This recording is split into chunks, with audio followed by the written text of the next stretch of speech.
Yo tout le monde, c'est donc une vidéo avant-match pour la rencontre Barça-PSG qui va se dérouler pour les huitièmes de finale de Ligue des Champions dès ce mardi. Et donc voilà, la vidéo tant attendue, une vidéo avant-match. Donc pour ceux qui ne savent pas, j'ai sorti déjà deux vidéos. Une vidéo comment le Barça doit jouer pour battre le PSG et une autre où je fais un peu le point sur les blessures des deux côtés. Et donc voilà, si vous n'avez pas vu les vidéos, n'hésitez pas à aller voir par rapport à la rencontre, comme ça vous aurez encore plus d'infos et encore plus mon avis par rapport à ce match-là. Mais donc voilà, là c'est la vidéo avant-match. Comme d'habitude, on parle d'état de forme de deux équipes, puis je donne ma compo et mon pronostic. Et je dis aussi un peu comment je vois le match, tout ça. Et donc voilà.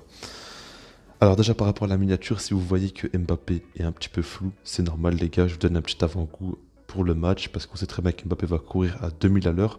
Donc du coup voilà, on va pas trop le voir d'une qualité nette. Moi je vous donne déjà un avant-goût. Me remerciez pas, c'est cadeau. Bien sûr les gars, si vous aimez ce genre de vidéo là, n'hésitez pas à mettre un like, ça m'aiderait énormément et ça me soutiendrait aussi. Et donc voilà, maintenant on va commencer par l'état de forme du Barça. Alors eux, voilà, on sait très bien que c'est plutôt positif. Donc il y a eu la défaite face à Séville qui a fait beaucoup de mal. Maintenant je trouve que cette défaite-là, elle ne représente pas tellement le match. Je trouve que le Barça quand même fait un plutôt bon match, surtout des grosses erreurs défensives d'Umtiti. Mais à part ça, ils ont été quand même présents. Ils auraient pu faire beaucoup mieux, mais voilà, il y a surtout des individualités qui n'ont pas trop été au top. Et on a beaucoup ressenti la fatigue sur ce match-là. Après ça, Ronald Koeman a fait tourner face à Alaves et ça s'est super bien passé. Voilà, c'est pas non plus super rassurant, mais voilà, ils ont quand même gagné 5-1. Ils ont montré de belles choses en faisant tourner l'effectif. Et des joueurs comme Jordi Alba qui avaient énormément besoin de repos. Donc un petit peu qui a soufflé, surtout Dembélé qui a bien soufflé. Il a joué que 10 minutes. Donc voilà, c'est quand même de très bonnes choses pour le Barça. Le vrai problème, c'est la défense. J'en ai parlé déjà plusieurs fois. Voilà, la défense, c'est compliqué. Est-ce que Araujo et Dest seront là? Ça changera tout. Et s'ils sont là, on sait très bien qu'ils ne seront pas non plus à 100%. Du coup, ça, c'est vraiment le problème. On sait très bien que le Barça, ils se font prendre trop facilement dans le dos de la défense. Et quand on voit qu'il y a Mbappé en face qui va à 2000 à l'heure, comme je vous l'ai dit, ça paraît quand même compliqué. Mais mis à part ça, on a quand même Messi et Griezmann, il faut le préciser, qui sont au top du top depuis le début de 2021. Il y a De Jong aussi, mais je parle surtout de ces deux-là parce que l'attaque, ils sont vraiment très très décisifs. Ils apportent énormément. Il y a surtout un Messi qui en ce moment il est au top. Franchement, le match qu'il a fait face à Alaves, face au Betis Séville quand il est rentré. Bon, face à Séville, il était moins présent, mais un peu comme tout le collectif, quoi.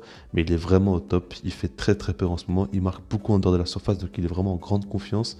Et avant le match de ce PSG, on ne peut pas espérer mieux pour le Barça.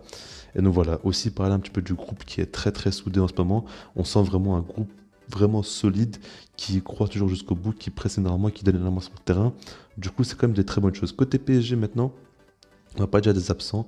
Il y a notamment Neymar et Di Maria, ils sont out. Il n'y a pas vraiment à discuter, ils ne seront pas là. Et c'est un gros coup dur pour le PSG, parce que c'est deux joueurs très importants, surtout Neymar, mais Di Maria aussi. Après, il y a le questionnement sur Verratti. Est-ce qu'il jouera ou non? Le dernier match, il n'a pas joué. Enfin, depuis le match face à Marseille, il n'a toujours pas rejoué. Et du coup, il y a un doute sur le fait qu'il soit là ou non. Et s'il est là, il ne sera pas à 100%. Donc, dans tous les cas, c'est un gros coup dur pour le PSG, encore une fois. Ensuite, j'aimerais parler de Pochettino qui est arrivé à la mi-saison et que selon moi, il n'a toujours pas réussi vraiment à imprégner son jeu dans cette équipe-là. Je pense qu'il aura besoin encore plus de temps. Il a quand même pas mal de blessés aussi, d'absents, mais surtout voilà, qu'il n'a pas encore eu le temps d'imprégner vraiment son jeu à cette équipe-là. Et c'est un petit peu problématique selon moi. Aussi, il faut parler de la défense, surtout côté gauche PSG, parce que l'axe central, ça va plutôt bien. Florenzi, il n'est pas incroyable, mais il est quand même bon, je trouve. Mais côté gauche, que je déjà dit, hein, Kurzawa, Bakker ou même Diallo, voilà, quand ils vont jouer face à Dembélé, qui va à 3000 à l'heure lui aussi, qui est très très fort techniquement, qui a été au repos face à l'Aves. Je peux vous dire qu'il y a une énorme carte à jouer sur ce côté-là, côté Barça. Et pour le PSG, ça risque d'être compliqué. On verra si Pochettino ne va pas mettre quelque chose en place tactiquement pour pallier à ça, mais ça me paraît vraiment très problématique pour le PSG. Et donc voilà, maintenant par rapport à ce match-là, je vous dis la vérité. Je pense que ça va beaucoup se jouer la tête, beaucoup se jouer au mental. Il va falloir que les deux équipes y croient à fond. Moi, par exemple, je suis pour le Barça, donc moi je dis pour moi le Barça, il doit arriver avec un esprit très compétitif, très sérieux, beaucoup pressé, mettre la pression, ne pas hésiter à jouer son jeu. Parce que si jamais le Barça commence à jouer en ayant peur ou quoi, l'autre équipe prendra l'avantage, c'est-à-dire le PSG. Et voilà, ça se jouera beaucoup sur le mental, je pense. Le premier but fera très très mal à l'équipe adverse. Donc voilà, ça va jouer sur les détails. C'est un gros gros match. Le Barça va jouer au Camp Nou, donc à ce niveau-là, ils sont avantagés. Et c'est surtout pour moi le moment à jamais pour prendre le PSG. Côté Barça, ils ont l'occasion rêvée. Parce que Neymar n'est pas là, Di Maria aussi, Verratti, ça paraît compliqué. Avec Pochettino, ils ne sont pas encore bien en place, tout ça. C'est le moment pour le Barça de les prendre et de marquer le plus de buts possible, selon moi. Et donc voilà, maintenant par rapport à ma compo, je vous l'affiche déjà par rapport à la défense et le milieu défensif. Alors moi j'ai mis Araujo et Dest. Maintenant, on ne sait pas s'ils sont présents, mais je pense que voilà, Ronald Koeman et le staff du Barça vont tout faire pour. Déjà, Sergio Dest, il est rentré en cours de jeu face à Alaves la dernière fois. Il a gratté quelques minutes. Pour moi, c'est essentiel qu'il soit là. Je l'avais déjà expliqué. Défensivement, déjà, pour moi, je serais plus serein qu'il soit là plutôt qu'un Mingueza, parce que Mingueza, défendre en tant que défense centrale ou en tant que latéral droit, c'est totalement différent. Et pour moi, il s'est fait trop facilement prendre de vitesse. Je pense qu'Mbappé jouera côté gauche et Dest, quand même, est plutôt très rapide. Du coup, il peut pallier un petit peu à ça. Et il est quand même plutôt bon défensivement, je trouve. Et puis surtout qu'offensivement, les dédoublements qu'il peut apporter de ça pour Dembélé, ça apporterait énormément à l'équipe. Parce que c'est un gros point faible côté PSG en défense, côté gauche. Alors imaginez s'il y a Dembélé plus d'Est, ça fera très très mal. Il y a une carte à jouer là-dessus selon moi. Ensuite, alors bien évidemment, on a besoin de lui. Il est essentiel au Barça. Il ferait énormément de bien, même si il n'est pas à 100%. C'est mieux qu'un Umtiti qui est déjà pas à 100% depuis très longtemps.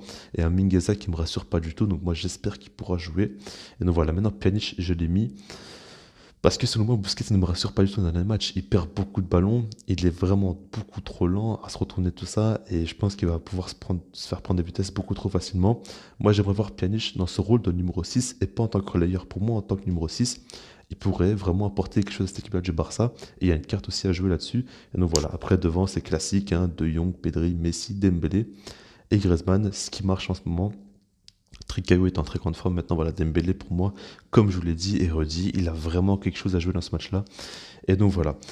Maintenant, par rapport à ça, il faut dire hein, clairement, ce match-là, par rapport au pronostic, tout ça, qu'est-ce que j'en pense? C'est compliqué quand même, hein, parce qu'il se peut très bien que le Barça encaisse un but, ils perdent confiance, et ils coulent, ils prennent plusieurs buts, et c'est une voilà, humiliation.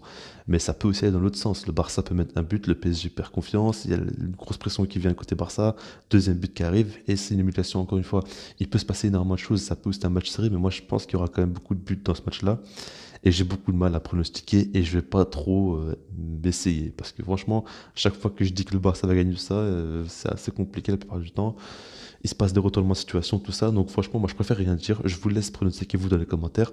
Mais en tout cas, ce qui est sûr, c'est que ça va être un gros match où il y aura énormément d'actions. Je peux vous garantir qu'il y aura beaucoup de buts, ça j'en suis sûr. Et donc voilà, dites-moi ce que vous pensez dans les commentaires. Et puis sinon, moi je vous dis peace.